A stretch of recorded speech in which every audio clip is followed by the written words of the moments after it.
Kolkata night ৰাইডাৰ্ছে Delhi কেপিটেলছক 7 উইকেটৰ ডাঙৰ ব্যৱধানত পৰাস্ত কৰিলে। মেচখনত প্ৰথমে দিল্লী কেপিটেলছে বেটিং কৰি 9 উইকেটৰ বিনিময়ত কেৱল মাত্ৰ 153 ৰান সংগ্ৰহ কৰিছিল।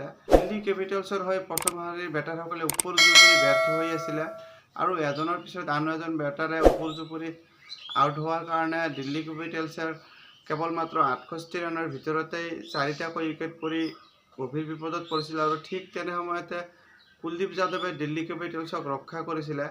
শেষৰ ফালে কুলদীপ যাদৱে 35 ৰান সংগ্ৰহ কৰিছিল, যাৰ কাৰণে দিল্লী কেপিটেলছে 153 ৰানৰ সন্মানগত স্ক'ৰলৈ আহিব পাৰিছিল। দিল্লী কেপিটেলছৰ হৈ অধিনায়ক ঋষভ পান্তে ইনিংছ আগুৱাই লৈ গৈছিল। ঋষভ পান্তে 27 ৰানৰ ইনিংছ খেলিছিল যদিও বাকী বেটাৰসকলে সম্পূৰ্ণৰূপে বিধ্বস্ত আছিল।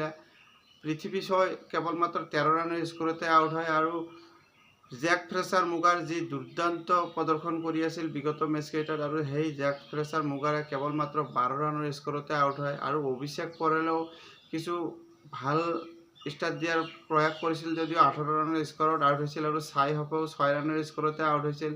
অক্ষৰ পেটেলেও কেৱল মাত্ৰ 15 ৰান সংগ্ৰহ কৰিব পাৰে, যাৰ কাৰণে দিল্লী কেপিটেলছে 153 ৰানতে থমকি যাবলগীয়া হয় আৰু কলকাতা নাইট ৰাইডাৰ্ছৰ হৈ বৰুণ চক্ৰৱৰ্তীয়ে ইকনমিকেল বলিং কৰি গুৰুত্বপূৰ্ণ 3টাকৈ উইকেট লৈছিল, যাৰ কাৰণে দিল্লী কেপিটেলছে অতি সহজতে ধৰাশায়ী হৈছিল।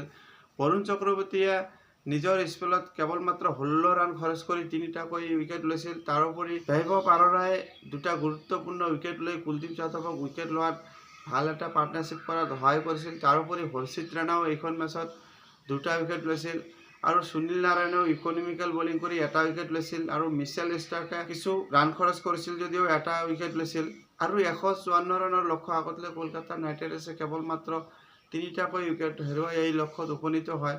কলকাতাৰ হৈ ফিল চল্টে দুৰ্দান্ত আৰম্ভণি দিছিল, 68 ৰানৰ গুৰুত্বপূৰ্ণ ইনিংছ খেলিছিল। ফিল চল্টে শ্ৰেয়স আয়াৰৰ লগত ভাল এটা পাৰ্টনাৰশ্বিপ কৰিছিল, যাৰ কাৰণে কলকাতা নাইট ৰাইডাৰ্ছে অতি কম সময়ৰ ভিতৰতে জয়ৰ লক্ষ্যলৈ উপনীত হ'ব পাৰিছিল।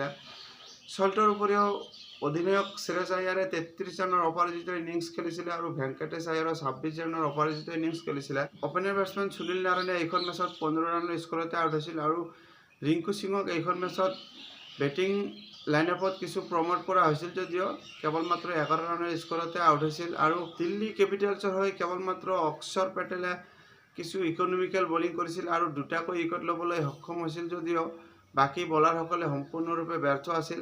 লিজা উইলিয়ামছে 1টা উইকেট লৈছিল যদিও দলৰ জয়ৰ কাৰণে সেয়া গ্ৰহণযোগ্য নাছিল আৰু সেইকাৰণে হয়তো দিল্লী কেপিটেলছে অতি সহজতে পৰাজয় বৰণ কৰিবলগীয়া আছিল আৰু এই পৰাজয়ৰ দ্বাৰা দিল্লী কেপিটেলছৰ প্লে-অফত যোৱাৰ কিছু কঠিন পৰীক্ষাৰ সন্মুখীন হ'ব।